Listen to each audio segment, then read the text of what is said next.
Hey folks, welcome back to another episode of In the Studio With. Today we're going to take a look at a guitar. I'm going to call this sub-series Guitars People Leave Laying Around Here. People come in and they do recordings or videos, or so we might be doing some photography or whatever it is, and then they leave their guitars here. First world problems, I know, but it's bizarre. I have all these hooks in here because I've gotten my guitar collection down to a more comfortable level, but then people come in and see hooks and just leave their guitars there. It's the most bizarre thing. Anyway, I am not a big Les Paul guy. I've had plenty of them, and at some point I realized I never used them. They're a guitar player's guitar, I think, and I'm more of a songwriter, and I always end up reaching for a PRS or a Strat or maybe a Tele or something more obscure. But anyway, yeah, so I sold and traded off all the Les Pauls I had, most of them Epiphones, Ultras and stuff like that. And it wasn't until this one got left here that I started paying attention again. So this is a Joe Bonamassa Epiphone gold top, and this is unlike any Les Paul I've ever picked up or heard. This is it's got some weight to it. I didn't look up what it is. But I wouldn't be surprised if it's mahogany or something like that. It's got some weight to it.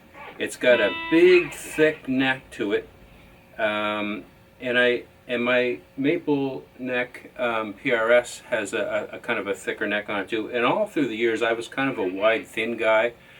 I don't know why. When I got the PRS, I noticed that it was addictive to play, and I didn't understand why. And then Terry Pulliam was in here one day, and he mentioned that having the thicker neck this way allows the guitar neck to sit deeper into your hand, and there might be a little less fatigue involved as opposed to having the space of a wider, thin neck, especially when you don't play right. I never do anything right. I just make noise.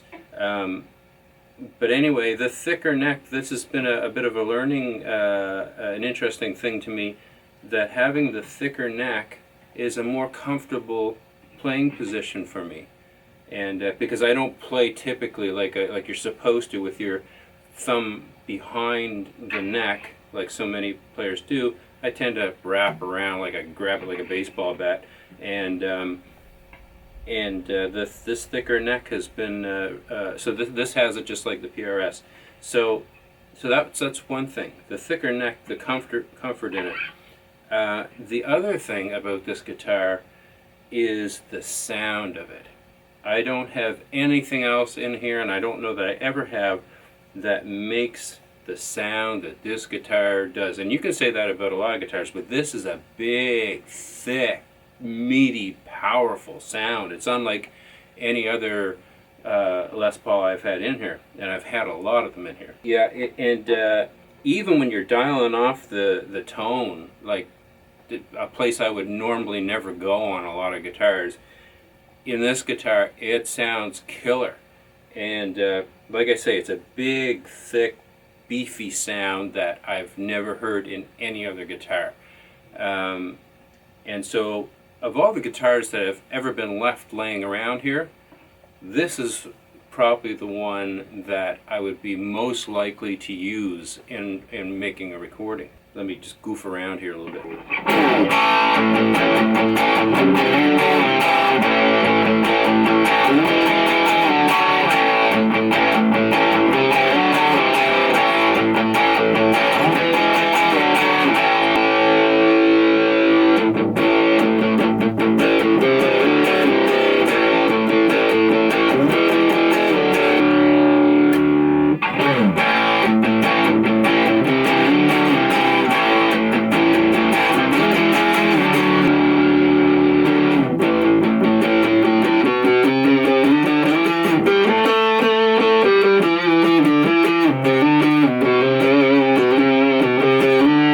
I didn't plan anything.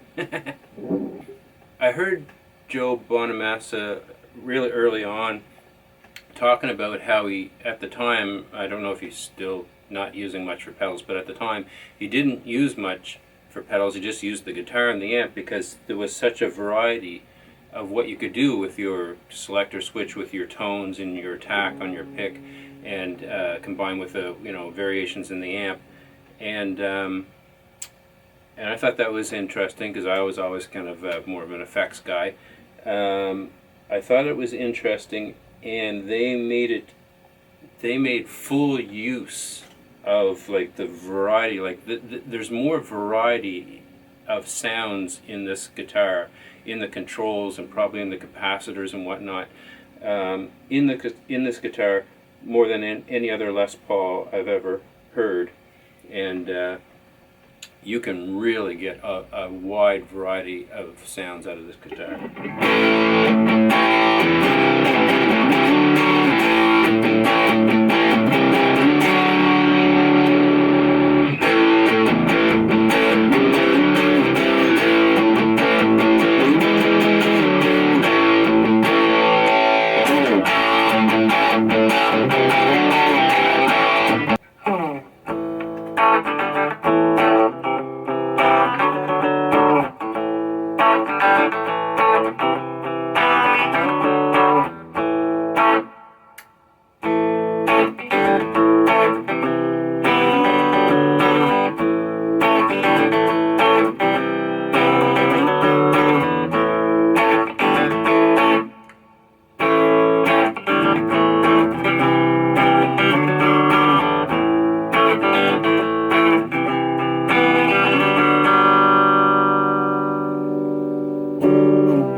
Heavy presence sounding kind of guitar. It's pretty impressive, not being a big Les Paul guy at all. It really, in my collection now, I try and just keep stuff that's really different, that it can really do something different that the rest of the guitars can't do. Because I'm not really a collector. You would think I was, but I'm really not. I'm a songwriter, and I like having the tools to do whatever it is my brain just told me to do. And having too many guitars is actually a deficit to me, because I walk into a room with wanting to lay down a song, and if there's too many options there, it can be a bit of an overload to get started. So I'd much rather have a smaller group of guitars and know them really well as to what they're going to do, and it makes it starting that song a little bit easier, I think. Anyway, I hope you like this review. This is an impressive little guitar.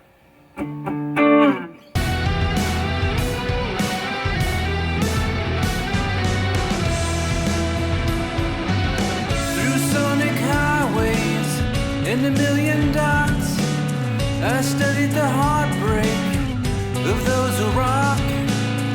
And it's a road that's far less traveled, with a world of heart and a pocket of gravel.